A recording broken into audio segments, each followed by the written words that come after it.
你留下的字跡，書寫在筆記裏。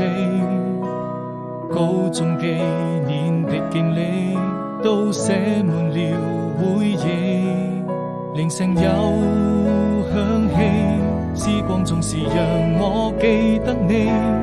真想再次輕輕睡上你，請不要離去。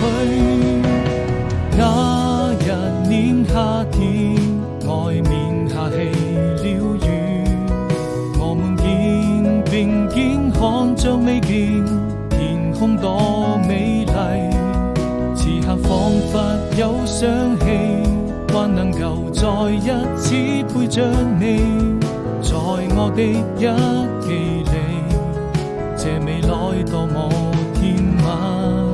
時光總是讓我好想你，我將青春寫進日記。